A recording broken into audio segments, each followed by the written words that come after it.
Yes, our quote. The nourishment is palatable. All right, this is Kim Brown. I'm the cinematographer for A Beautiful View of Nothing. And this is Blake Labriola. I am the director of A Beautiful View of Nothing. And this is the opening sequence. That's right. I remember this scene. We were trying to get a lot more done. And then it started raining, and there was some sort of prom pictures going on just to the left of screen. And they were sticking around way too long. It was hard to get rid of them. It's like a spray painted wall that everybody takes their pictures in front of. Yeah, it was pretty sweet. Aldine Park. Yeah. Nice little jump cuts. I loved that fell over. It was just perfect. It really was. It was. It's the small things. The fact that he looks like Agent 47 from Hitman. It's all purposeful. I don't know if I'd go that far. It's a little much, I guess. Yeah, maybe. This is our lead actor, by the way, Pete Navis. Navis.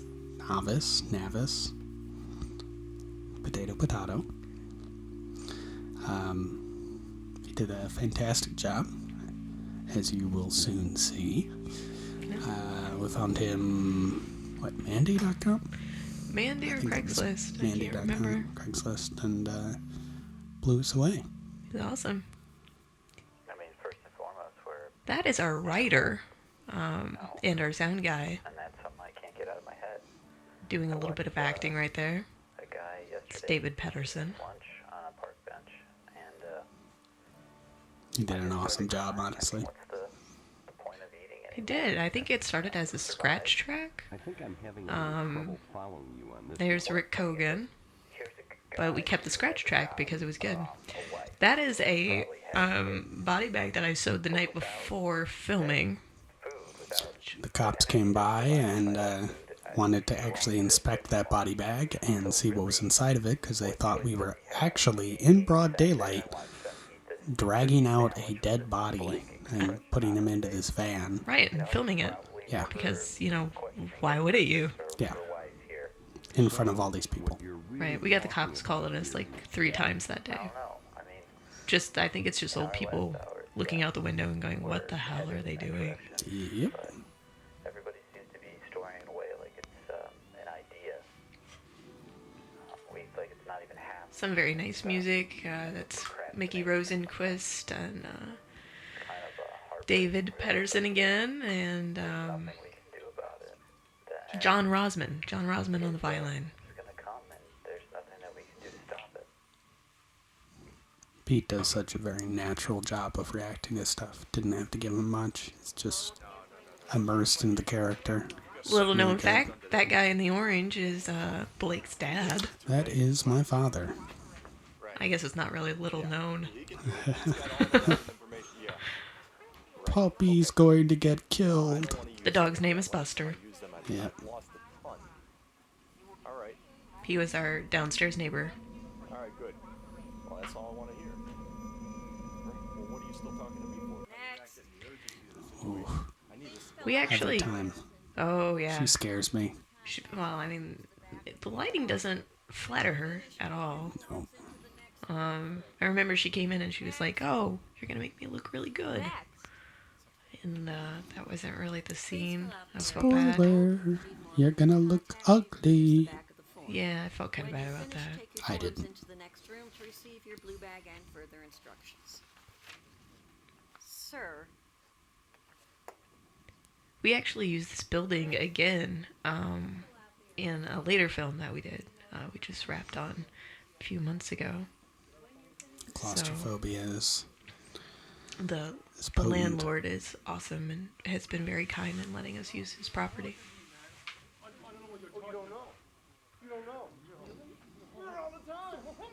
That's our assistant director being stabbed.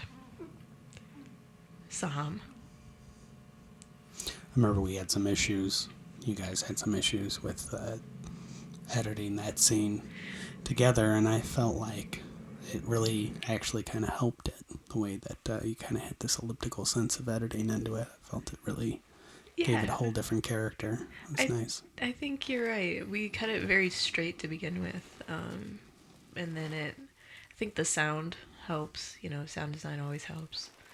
But we also had just some issues with overexposure with the Blackmagic cinema camera.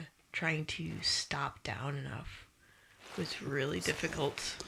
Darkened alley too. And Very contrasting and very. And then you have that the lighting. awful, like, I don't even know what I was saying. I'm sorry. That awful stuff. Oh, that screen that's on the camera. You can't see yeah, anything you in can't broad see anything daylight. in It's a broad mirror. daylight. It's awful.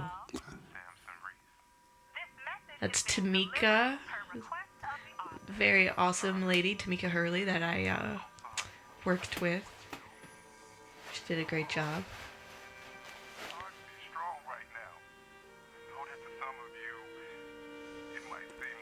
Once again, a nice indication of how natural Pete was.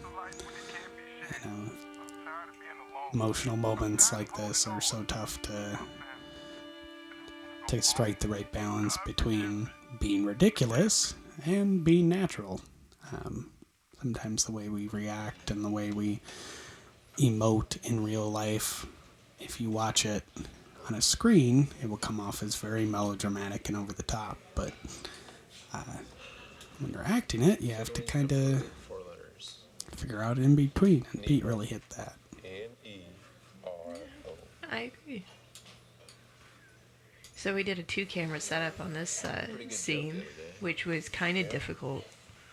But I'm glad that we did. Come on, man. A knock-knock joke? Because the restaurant was actually open while we were shooting the scene, which meant that we had a lot of sound hurdles. Make amends. You know, people in the background, but Atone. A-T-O. it's in Joliet, Thanks. Illinois. Know how to spell. So, knock knock. Who's And there? all those plates and everything. It was really difficult to. Not the cowboy. Yeah, and Can finish his joke, please? at this point, I believe we couldn't really. Well, I couldn't really monitor what was being said either, so No, all I heard was a lot of plates moving around, and it was difficult, but it turned out all right. yeah, we didn't have a hop to you or anything. We No. Oh, there's our first newspaper prop. I've gotten really good at making This is newspapers. why I don't read the paper anymore. Well, really, what is there to hope for? Newsprint paper If you from the don't craft have store. hope, then what do you have? I know you're You fold it over on like a really You don't need evidence for hope. You just have thick to piece want of photo something better, for paper Christ's sake. and then Better run than it through this. a large format printer. Don't you want And that's that? how you get So a good hope newspaper. is fooling Where yourself. did you have a How are you large fooling yourself format if you're printer? hoping for something? Even if it doesn't exist, it's an I just emotion. own like a It's a feeling, 13 and that by makes it real. 19 Canon printer. I just can't do it. So Then go down to the GRA it and can't get be you a one of those quite blue full-size bags, newspaper, just like everybody but else. it's close. And you want to know why? Hope. Exactly. And Hope? all of the newspaper men and politicians, they can't get at it. They can't Yeah, I know remember it editing the because it's scene. in here, and not at the bottom It of was some really bag. difficult to find the Where's best logic then? take Have of you ever this heard the next story about speech. the tribe who worshipped a piece of luggage? We had to kind of compromise between seriously. one that That's a true had more background noise, more ambient noise that was kind of distracting, and one that From was everything that they had never seen anything like it. actually So one day, emotional beautiful piece of and luggage just washes up more the ocean. emotional, I And guess. the villagers didn't know what to make of it. In the beginning, the luggage was thought to be Yeah, the bad they did blessing. a They drew pictures of it. good job, but I think, It even brought if the anything, together. this But this eventually, scene may have been a tribes bit split. over rehearsed on The set. luggage never reciprocated Yeah, their blessings, and we it's took without it doubt so many times. I think that half it of the was tribe maybe argued hard that the inside of the to luggage contained to all the keep knowledge that of the world. initial The other energy, half you know, argued that it should never be opened. of the Eventually, almost this brought the two sides spontaneity, into a conflict. or at least the feeling of Let me guess. spontaneity. There wasn't anything inside of it. but They killed each other before they could even find that's out. okay. It still turned Thanks out. for proving my point. How's that? You already expect there to be nothing in it, and I can't change that. Oh, look at that continuity error. Somebody in the background in a different place. With everything that's been In a going different on, place? In a different place. Oh, the red I shirt? know we've never said it. No, no. Oh, okay. That other person. Yeah, No, the guy in that's- the red shirt is actually Keith, Yeah. our gaffer.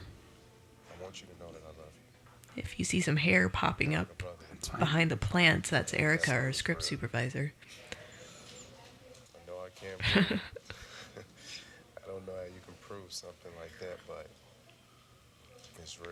You know, music always helps. It's amazing how much a scene changes when you add music. Look, Sam, I love you. Loved the blue shirt that tied in with the bags. Joking.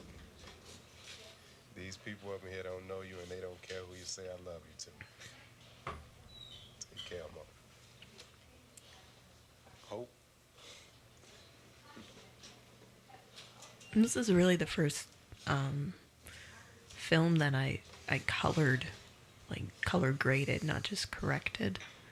I spent a lot of time on that scene, trying to get it to look natural, to look right.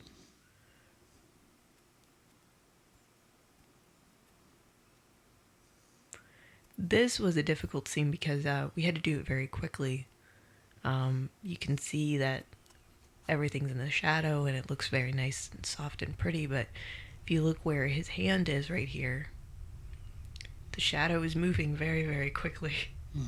And we were about to be in complete sunlight, so we had to shoot this very quickly and precisely.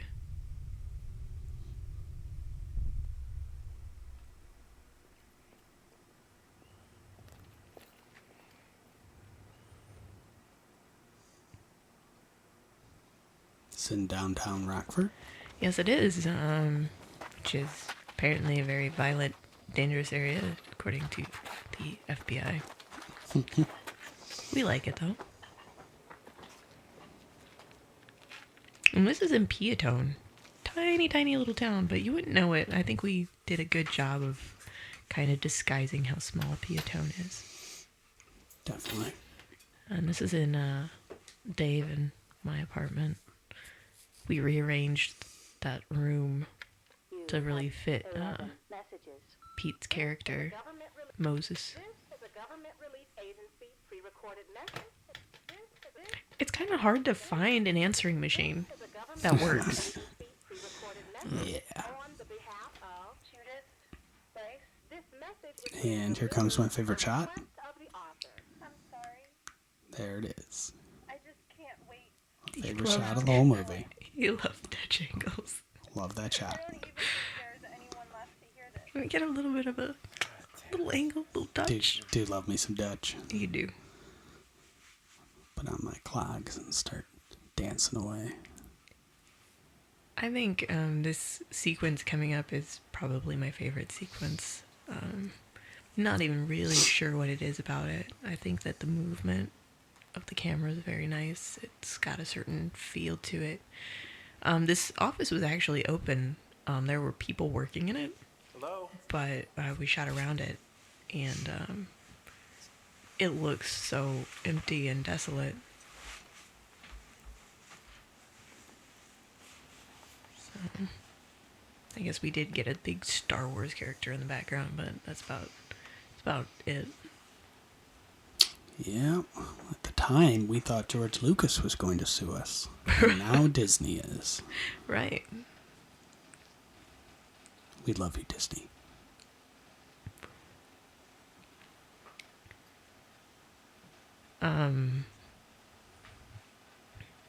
I believe this is a scene that Dave cut primarily. I think he did a great job. That's what you say. Well, Yeah, he did a great okay. job. You're entitled to your own opinion. Dave did a terrible job. It was awful. It was the worst.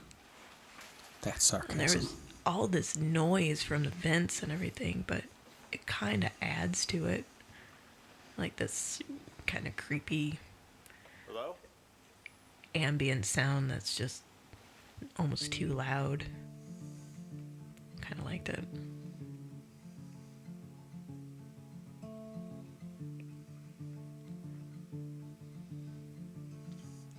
And just like The Revenant, we shot with all available light.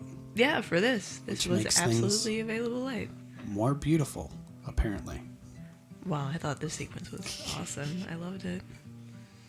Of course, it's all about blocking. It's about putting him somewhere where light hits him while light hits him correctly. You know. And then he is looking out at Beloit.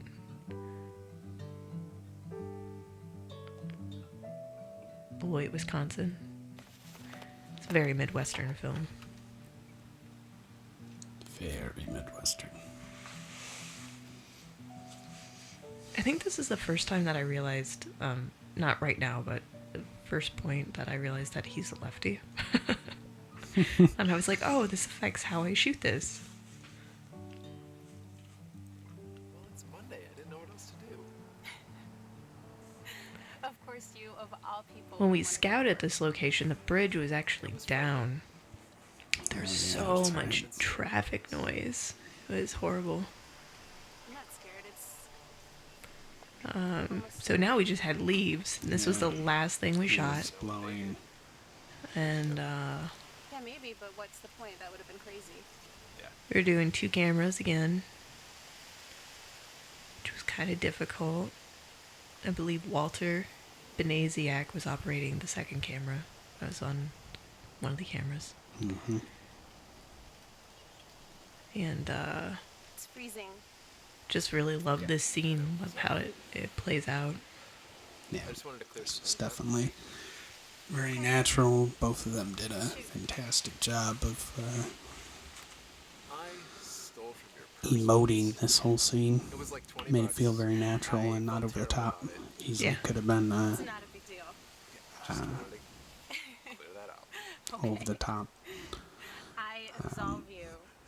But a combination of the writing mixed with their natural performances really Start living again. made something that on paper could just seem like a Since we're clearing the air, oh, this is that awkward scene where somebody tries to propose and you she says no because they're just friends.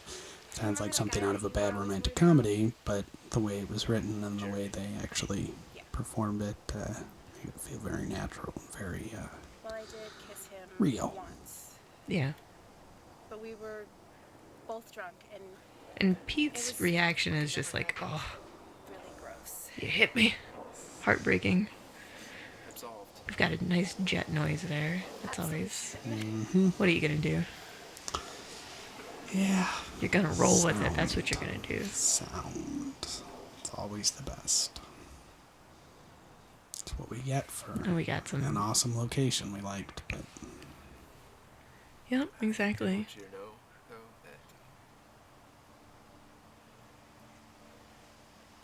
that I really did love you. I think we didn't have lavs at this point. I think we were doing just shotgun. yep. And Dave was booming this whole thing, just like going between the two. And Why did you say that? it's Yeah, very... because this was the one where Dave was like, "Where do you want me to stand?"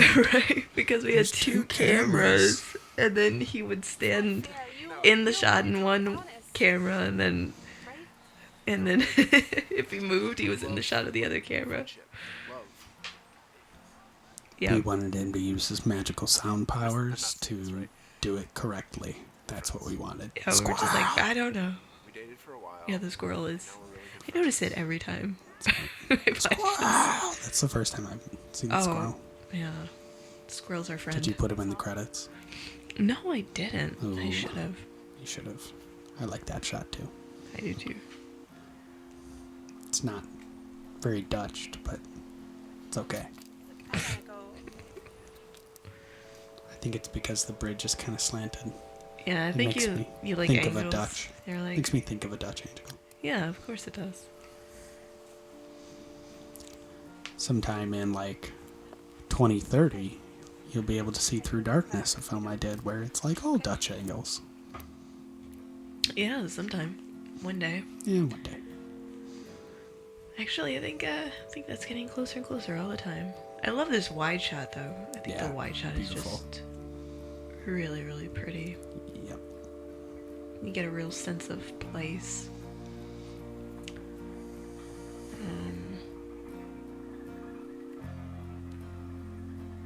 That is actually, I believe, my engagement ring in there. I love the mechanical sound in the score on this as well. Just sounds like gears grinding kind of thing. It's good.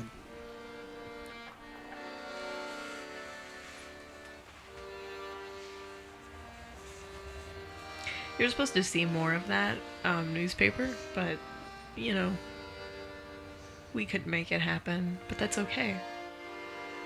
President, preventative. You get the idea. Yeah. Dave and I spent an entire evening coloring all of those tapes. Covering them in masking tape and coloring them different things. I think it's a hoax. I think the whole damn thing is one big lie being carried out by our own government. Now, And that's Blake. This is some idiot. And there's Blake right there. He's our extra. Yep, there I am on the right, and I'm gone. I love this shot. I don't know why. It's just so sad. Cool environment. Yeah. Something that we spend a lot of time on is looking for good locations. Because it makes all the difference in the world, you know. It's something, if you can find one you don't have to pay for that looks amazing, it really adds to the production value and the character of the film. You gotta have something good to shoot.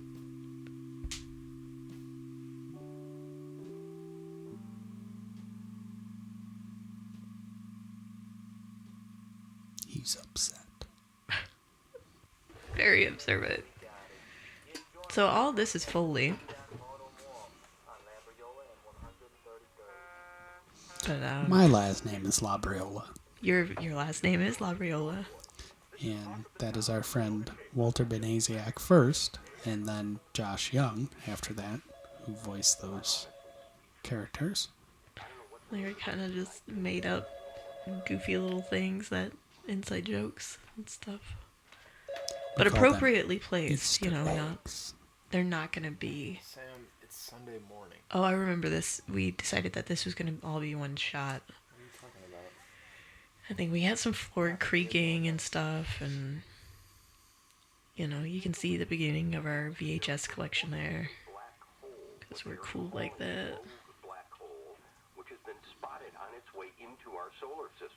There's definitely gaff tape on the radio, so that you don't see Thanks for pointing Sony. that out, Kim.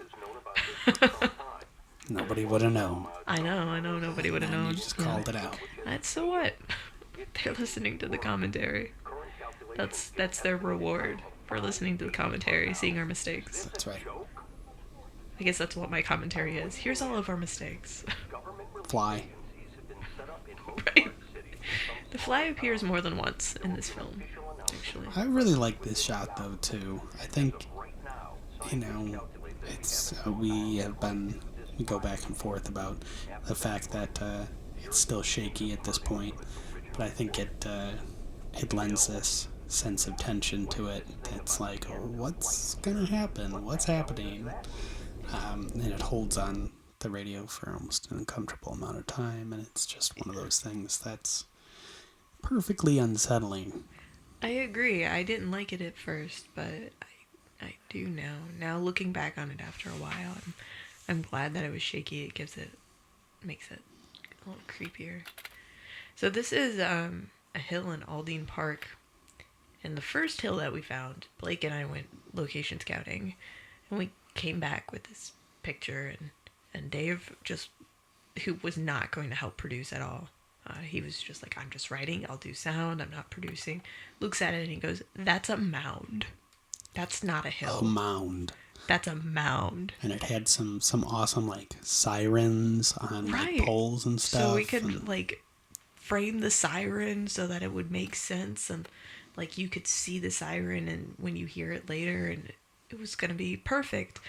But it was Dave a mound. decided it was a mound. And from that point on, he was a fellow producer. He's like, I can't leave this to you. Now this stuff. To be fair, the hill was pretty awesome that we got. So. It was. This stuff was really. It's kind of terrifying as a. No light. No cinematographer. light there. There's no light. It's noisy. There's no light. There's nothing we could do. I'm not really supposed to be there at that time of night. We have like battery operated LEDs and that's it. And about halfway through the scene I got sick and had to leave. If you remember. Yes. Night took over. Yeah, so Blake was shooting a lot of this. To my best friend Sam. So we get the lights in his glasses. So what? It's actually the moon. That is the moon. The moon that is That reflecting that's- in his glasses. The moon is square. It has kind of a squareness to it. It's because it's 16 by 9. Wish you the best of luck on It's your an journey. anamorphic moon. That's right. Please give the approaching endlessness these last words from me.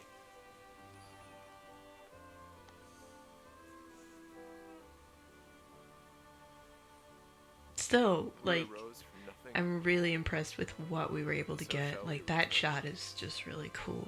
Yeah. That is an I really absolute like that shot. It was really wet. Everything smelled really bad after this because all of our gear got a little damp. Yeah, everything did smell awful when we brought it back. It did. It smelled like sewage. It was really bad. It's rank. Because then we just immediately put it in a hot car Goodbye to, to all like, things. bake. Yeah. Nice, beautiful moment there that we just talked over. Yeah. But About once again, smells.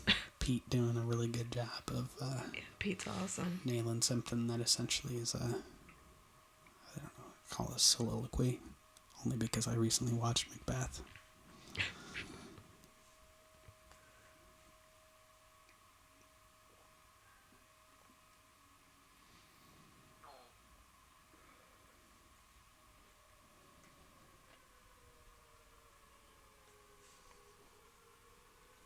And this is where on our mound we would have framed the siren. But we got headphones, which works just as well. Now this, I wish we had held this out a little bit longer, but it worked out so well. It's like, Yeah. it's just a little creepy looking.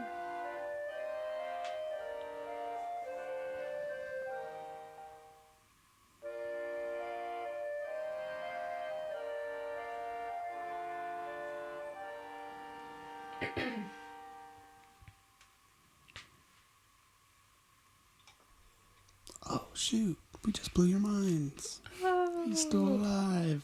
What? No way. Oh, the other thing about that scene, we were really wanting a beautiful sunset, and we did not get it. Yeah, That was like the whole point. It was supposed to be this gorgeous sunset. Overcast.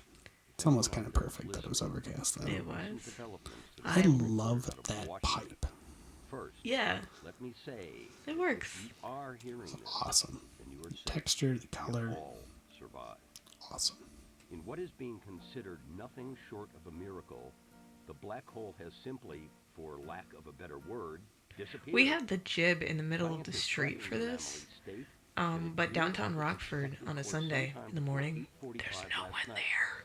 There are Yeah. certainly many questions. So if you want to do an apocalypse movie, Rockford is your place on Sundays. Yeah, downtown Rockford on a Sunday. Perfect. In fact, the only reason we cut is there was one car that drove through.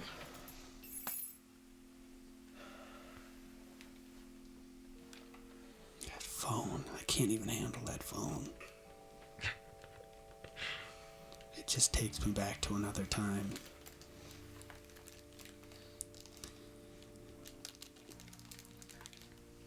Yeah, I have a question for Jonah. If it was true what's the point of the body bags? Boom. I do always love in a movie a nice ending that hits you at the gut. I think we got that. Yeah. These are people in the movie. We had a lot of bystanders. They were awesome. Everyone was great. Had a lot of people just show up and help us out. And, you know, this film wouldn't be what it is without them. Definitely. And, catering by Elzana Pedersen. She's awesome. And then all this music, Mickey Rosenquist and David Pedersen and John Rosman did an amazing job. It completely changes the feel of the film. Definitely.